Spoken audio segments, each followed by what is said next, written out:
One of the things I love about, especially the way work in Silicon Valley happens, is that everyone is so open-minded about sharing ideas. And there is not this sort of, it's my idea mindset. It's more, hey, here's an idea. What do you think? And then you riff on the idea and you come up with maybe something that's even better. And then you assemble the right people to make something happen, and things oftentimes happen. Sometimes it doesn't, but failure is also not a massive issue as long as you pick it back up and you learn from it and then you find a new path forward. So it's taught me a lot around the importance of relationships, curiosity, the importance of even if you fall down, pick it back up, continue to go, and that opportunities really are, almost endless, and the power is in your hands to make those happen. Because a lot of the people that I've met in Silicon Valley who ended up really successful, they came from all kinds of backgrounds. Many also growing up in rural, remote areas, but they just had this drive. And when you put people together who have that kind of energy, it's pretty magical.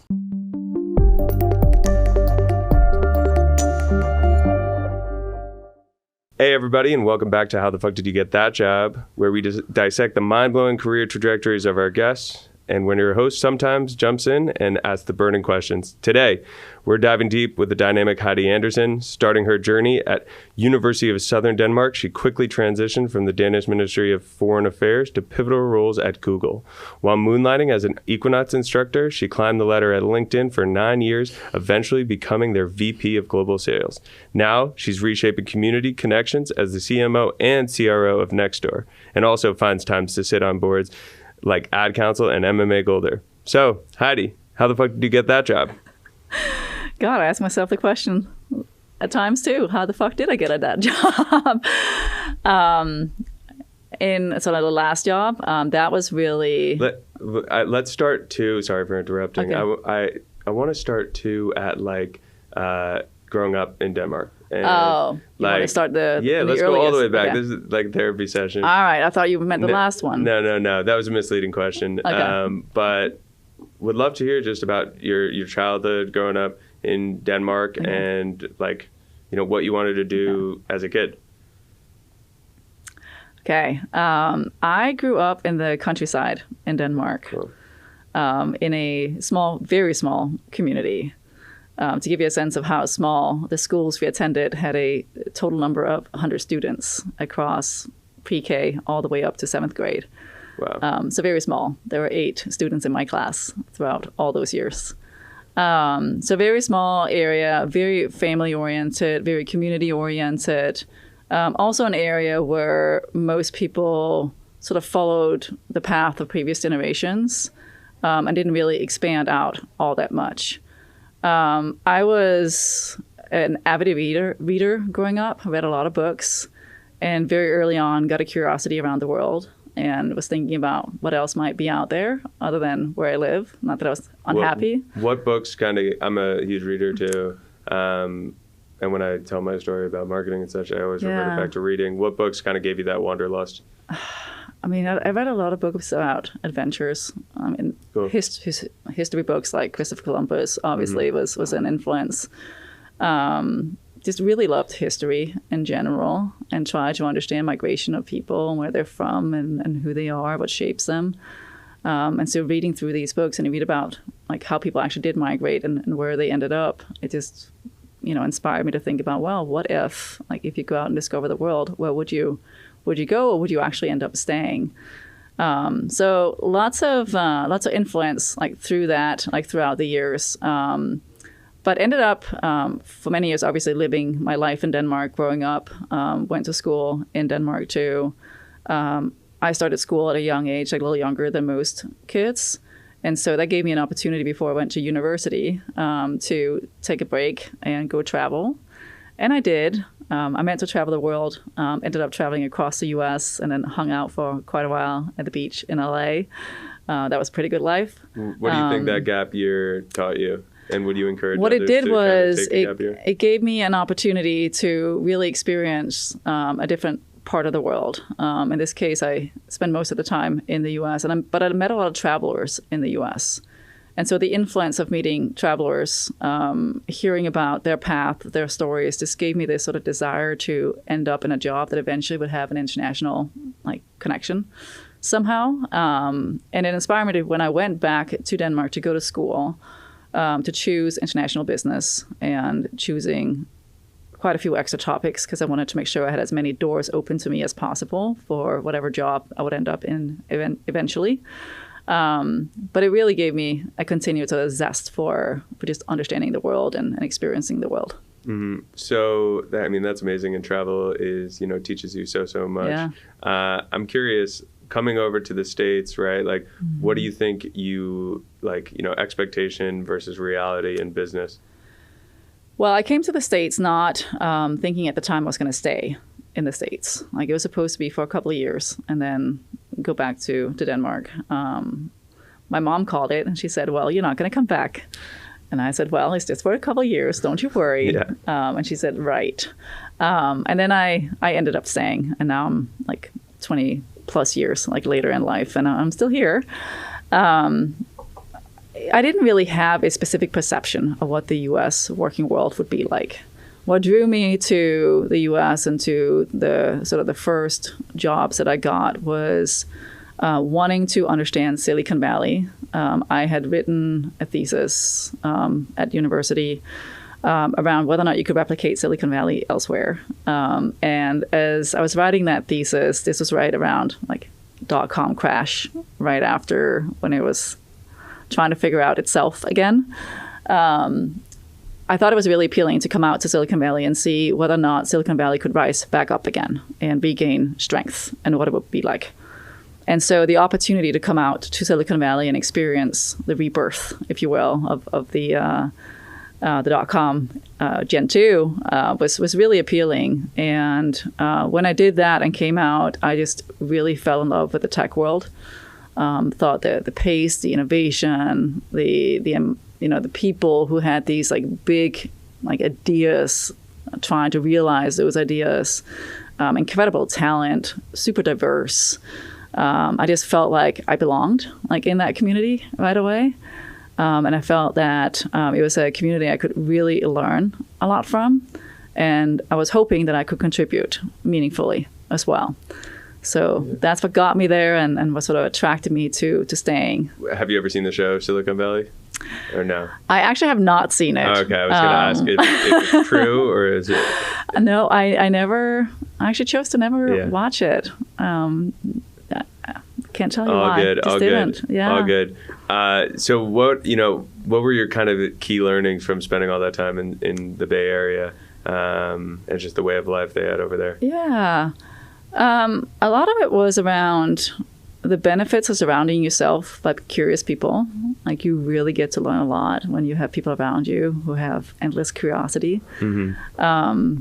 The importance of relationships. One of the things I love about especially the way work in Silicon Valley happens is that everyone is so open-minded about sharing ideas. And there is not this sort of, it's my idea mindset. It's more, hey, here's an idea. What do you think? And then you riff on the idea and you come up with maybe something that's even better. And then you assemble the right people to make something happen. And things oftentimes happen. Sometimes it doesn't. But failure is also not a massive issue as long as you pick it back up and you learn from it and then you find a new path forward.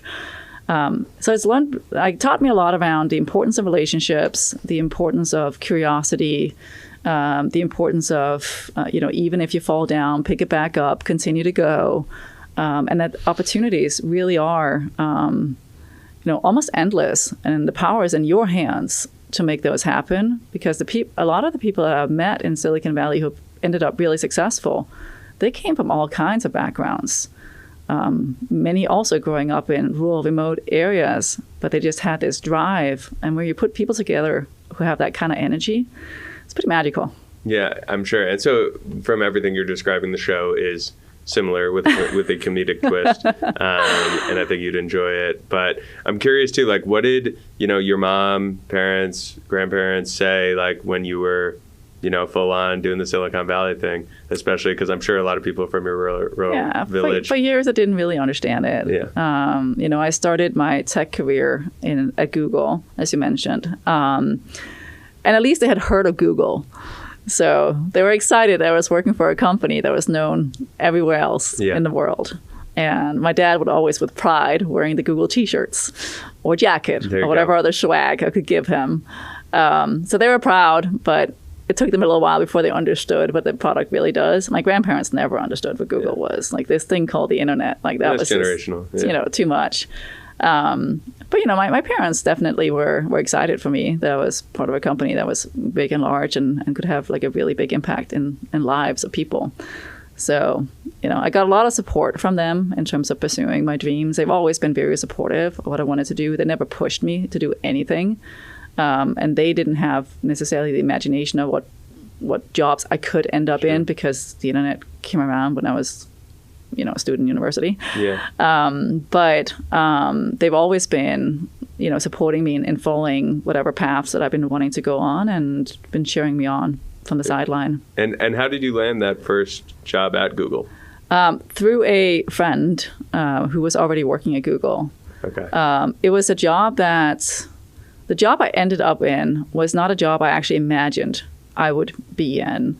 I was looking at, what might I do if I were to stay in Silicon Valley? I thought I wanted to be a consultant or maybe something in marketing. But I met consultants and they advised me to, not pursue that path if I really wanted to focus on like life and, building a network, et cetera, in the area where I was geographically living. And one of them said instead, he's like, Heidi, look, like if you're like, in your situation, you didn't go to college in the US, so you don't have the US college network. So you really got to think through how you can build up your network here, because that's going to give you longevity and opportunity in your career. So think about joining a company that already has like a large, like fairly large employee base, and that has the opportunity to propel forward and become even larger, because that's going to be your professional network that you're going to be building from there. And through that network, you'll have like more opportunity over time. So I was like, good input. And then he said, like really be careful with the choice of the company that you choose to, because it's going to help shape your American resume. I was like, okay, noted. And then he said, try to align yourself as much as you can to the P&L and to the voice of the customer. Because if you understand customers, how to listen to them, if you understand the company, how they monetize, and you get close to the P&L, you're going to be in a position where you're going to be both more influential within the company that you work for, but it's going to also teach you a lot about how to be a great leader as you grow in your career. And so as I was thinking through those criteria and talking to other friends, like this friend who worked at Google, it just really lined up with how she was explaining Google to be. And she was in sales at Google and encouraged me to come and join the sales organization. At first, I was like, I'm not sure sales is for me. I'm more of an introvert than I'm extroverted. But as I got to talk to her about what sales is like at Google back in the day, she really unpacked for me that it's about like helping business owners, advertisers, like drive growth for whatever company that they're part of. And a lot of the skills you need to develop is empathy and listening and educating. But once you do that really, really well, you can have an immense amount of impact on the person that you're talking to and that you're helping provide solutions to. So when I flipped around a little bit, like my own perception of what sales really was, I was like, that sounds really interesting. And yes, I can absolutely see how I can learn a lot from customers in terms of the monetization opportunity. And then looking at Google at the time, this is in the like earlier 2000s. It was one of the first ones to really monetize through like online advertising. And it was pretty clear it was going to be a monetization solution for many companies to follow. Already was like Yahoo and others were already doing digital advertising too. So knowing that was going to be increasingly a monetization solution for especially tech companies, I was like, like this is a good place to lean into and really learn about. Because if I understand this monetization model and what resonates with customers and what does not, like I can take that with me and apply it in other jobs like over time. So I saw my first job as almost like an MBA in learning about monetization, tech, scale. And I have a privilege to learn from just tremendous leadership. Totally. I mean, I just read a whole book about that. based on just like how they were making the decision to monetize through ads? Because there's a lot of ways it could have gone to. They're like subscription or whatever it is, pay to play. But that really is a real life MBA. And I love what you said about sales and how it was like you really need to believe in the product though for it to gather that empathy and also like that you are helping people. Curious what made it the right decision to jump to LinkedIn. What about their product really drove you to work for them? So I actually ended up leaving Google, and that's an interesting I think like a fun story. So I moved into working on Google's display business, and Google acquired DoubleClick back in the day. And I sort of said to myself, okay, I'm going to do this job now. I'm going to help build a display business. By the time Google is number one in the world in display, Yahoo was number one at the time, I'm going to go do something else because I can otherwise just keep going in this company, which is a great company, but I know there are other places where I can continue to learn and maybe even grow with an S-curve sort of rate. And so a few years in, the news headline broke that Google had surpassed Yahoo in display advertising revenue. And I was like, oh my God, am I going to hold myself to what I had told myself? I go, yes, it's time to do something different. I did look first to see what else at Google was sort of available, but there was nothing that was really appealing because I actually thought I was working on like the coolest thing at Google at the time. And I was kind of burned out too. Like the curiosity and commitment to learning comes with putting a lot of hours into your work. So I got to a place where I was like, maybe I just really should take a break. And I was in a position where I could. So I decided to take a break. I meant to take like many, many months, but ended up, the fortunate time. It was a very fortunate time to take that break because the economy was good. Lots of job openings were around, and companies were hiring. And if you build a good resume in a place like the Silicon Valley, like you start to get phone calls when they know you're not working anymore. And I took a few here and there. I was like, I got to figure out how to interview again and keep my skills sharp.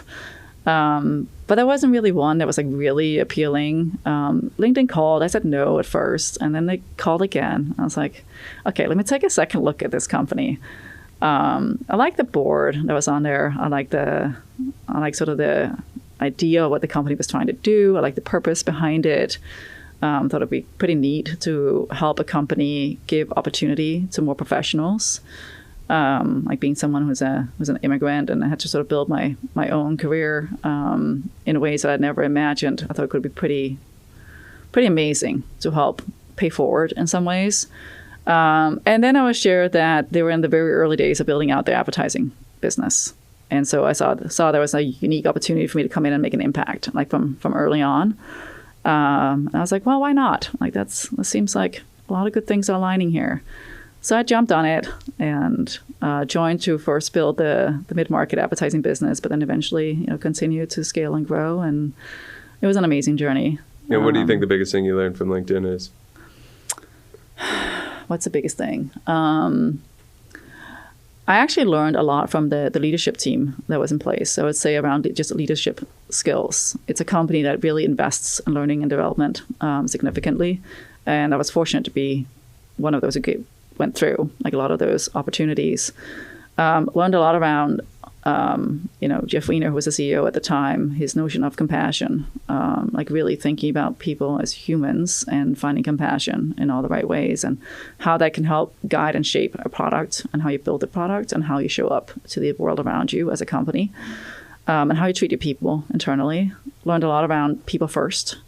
Certainly a company that really emphasized the importance of culture and hiring great people, but then empowering them to do great work. Learned a lot around like what that looks like and what great looks like in those areas. And then learned a lot around like how to really more effectively build a business from early on. Like the advertising business was one of many different business lines, but didn't come with the resources that I had at Google. Like I was used to being, if I need a head count, I get a head count. If that's a product feature we'd like to build, we build a product feature. It wasn't like that. So I had to figure out how to get really good at building business cases and, calling justice for why I thought we should invest in certain areas and getting the right buy-in for it. So learning how to influence thoughtfully and effectively. So many like really good just leadership lessons. Cool. Yeah. I mean, that's the power of just surrounding yourself with, amazing leaders and people. Yeah. I want to, I asked you that question in the beginning. How the fuck do you get that job? I finally to the Nextdoor stuff. Like, tell me what made Nextdoor the right company for you and your journey through, balancing as CRO to CMO to both of them. I was not looking. And I actually was not thinking about taking a break from LinkedIn. I was really happy with what I was doing. My team was great, excellent leadership team. The business was thriving. Like I was doing well. Like I was in a really good place. Nextdoor called and like LinkedIn, I said no the first time. But then they came back a second time and they did the pitch that probably was the only pitch at the time that could really catch my attention. And it was, look, Nextdoor recently hired a new CEO. She's a woman. There are not a lot of women CEOs out there. She is also an immigrant from Europe. You should, at a minimum, meet her.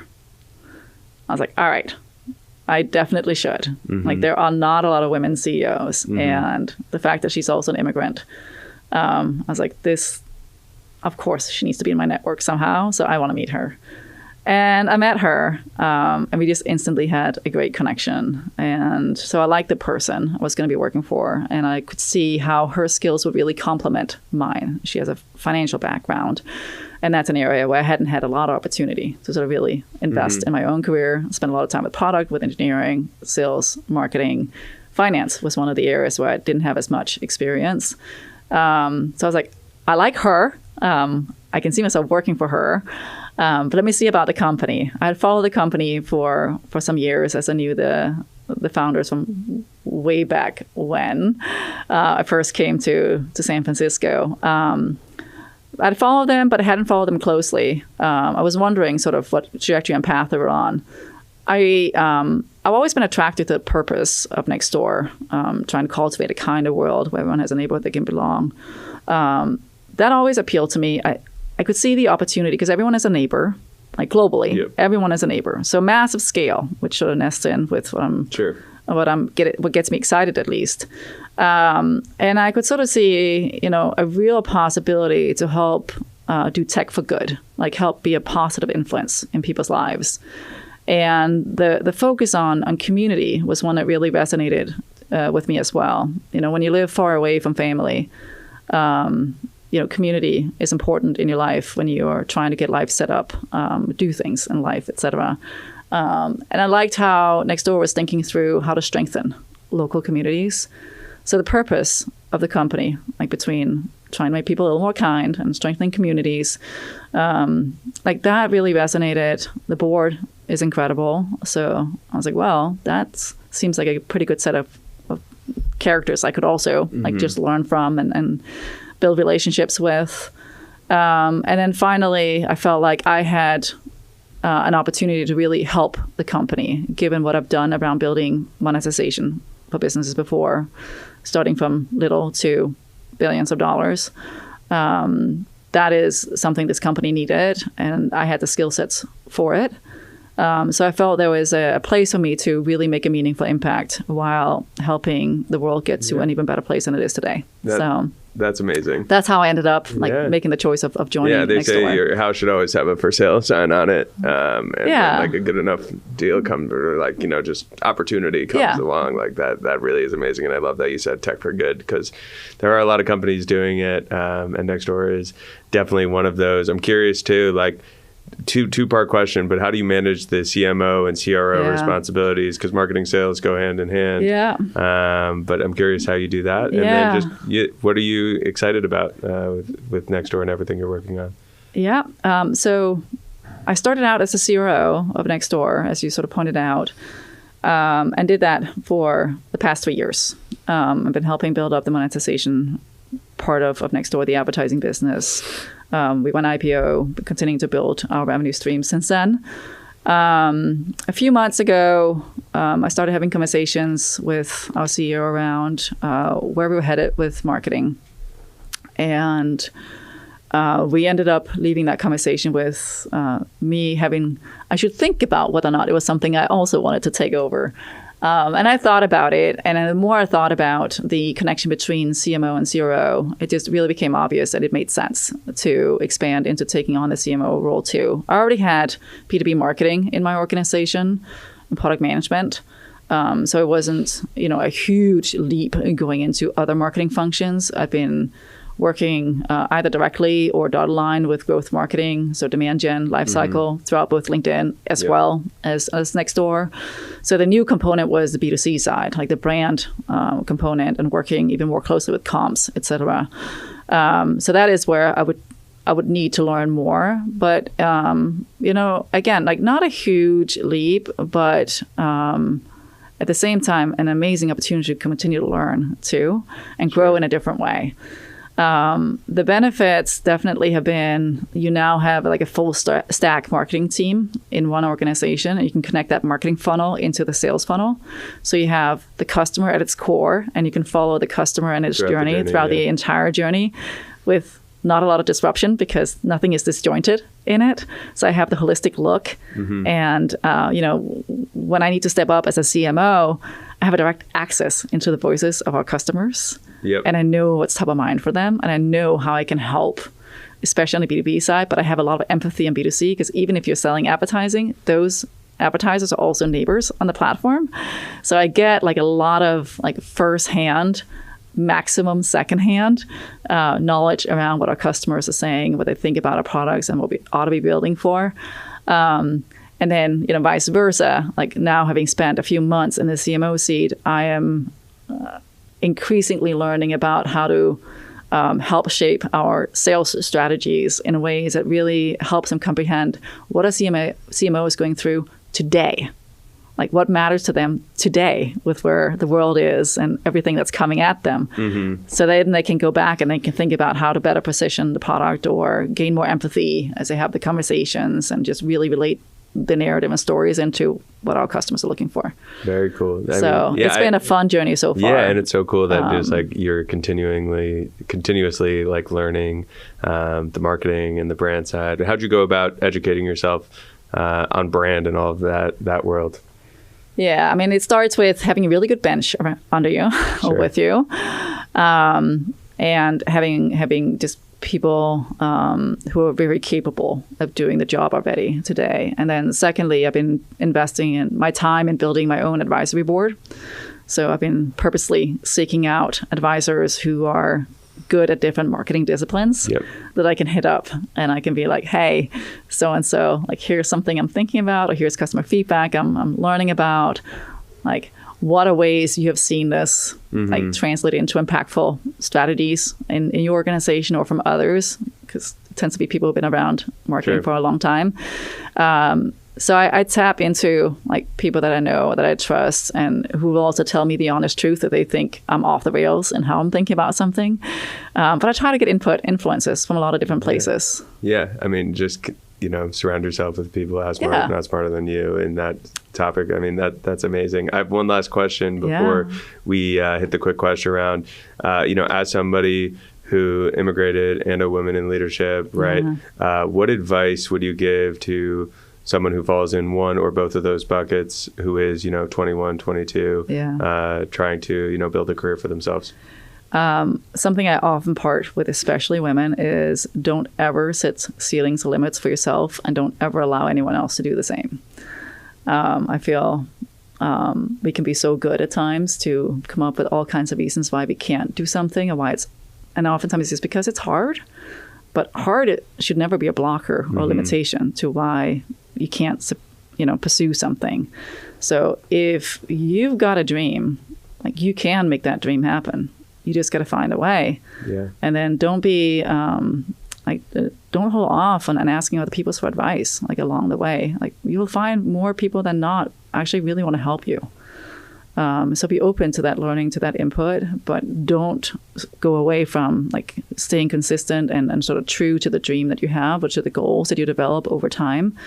Again, it's so easy to come up with all the reasons why you should not do something. But really try to flip it around and look at what will it take for me to do this? Like, if I believe I can do it, like first question to answer, usually the answer will be yes. Then what will it take for me to be able to do it? And then just problem solve. Yeah, I love that advice. Yeah. I'm definitely going to have to clip that out and make it a clip because that's wonderful. But thank you. Yeah. That was awesome. Welcome. I'm going to hit the quick question round, but Okay. amazing. Thank you so much. You're welcome. Thank you. Yeah. Before the quick question round, we need to give a big shout out to our sponsor, Open Fortune, the people who took the fortune cookie, flipped it on its head in a world where people and humans see about 3,000 to 5,000 ads a day. These fortune cookies crack through the boundaries and reach people where they feast and wherever they feast, reaching 99% of zip codes and 47,000 restaurants. So without further ado, Heidi, let's crack one open and see if, what the fortune has to do with our conversation. Oh, let's see. Do you have a fortune cookie moment? A fortune, no, but I do love fortune cookies. I'm always sort of the anticipation to see what's coming out on the other end when you crack it open Yeah. and you read it. I'm always wondering if it's going to actually Happen? happen or like a line. There you go. Yeah. You know. What does yours say? Well, when you trim the hedges, the tree stands taller. Oh, yeah, that's a funny one.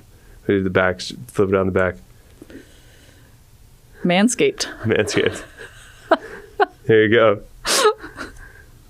Mine is, by doing good, comfort will find you. And it's jockey. There you go. Person you'd most want to sit down to dinner with. Ooh, that's a really good one. Dead or alive? Nelson Mandela. Not that I share much with him, but I do share his birthday. So that's... Oh, yeah, I share my good birthday with Oprah. Oh, there you go. Those are two amazing people. That's right. Yeah. When's your birthday? January 29th. Okay, nice. Mine's Yeah. July 18th. Oh, now I'll never forget. Yeah. Favorite city in the world? San Francisco. Is it okay to sleep with socks on? No. I disagree, but most people agree with you. I think it's okay. I think it's like if it's cold. I mean, it's freedom of AC's on. choice, obviously, but your feet will benefit from breathing. Most likely. Favorite rom-com? Oh, I don't have one. Best spot to eat in San Francisco? Ozumo sushi. Sumo sushi. I gotta try it out. Favorite Southern Denmark alum? You could say a friend too. I think my friend Katrina. She lives in Italy now. Yeah. There you go. Shout out Katrina. Katrina? Katrina. Yeah. In 40 years from now, what would people be nostalgic for? The days of no tech connectivity. Top 3 CEOs or CMOs right now? I gotta say my boss. She's pretty amazing. Sarah Fryer. Let's say outside of that, I think Satya at Microsoft is doing some pretty cool stuff. Can I limit it to 2? Yeah, there you Those are go. the 2 ones that came top of mind. What's the worst advice you've ever been given? I think that the worst comments have been, well, you're a single parent, so maybe you shouldn't take that job, kind of thing. So like when other people set limitations, On you, yeah. that really is like the worst when somebody like limits you. Who doesn't know your situation? Who doesn't know? Yeah, they Yeah. have all these perceptions. Yeah, That's good, terrible advice. Yeah. it's just yeah. Who's somebody you think should hop on this podcast? Oh, you should bring my boss on. I'd love to. That'd be wonderful. Yeah, In one sentence, how would you sum up the internet? an amazing wealth of information. There you go. And in 10 years, where can we catch you, Heidi? Running in the mountains for hundreds of miles. That sounds wonderful. It sounds like a dream. I'll join you for like 5 to 10 of those. Maybe not 100. You can do 100. with Yeah. me. We'll do it together. Yeah, we will. Thanks, Heidi. I really appreciate it. You're so welcome. Thanks for having Amazing. me.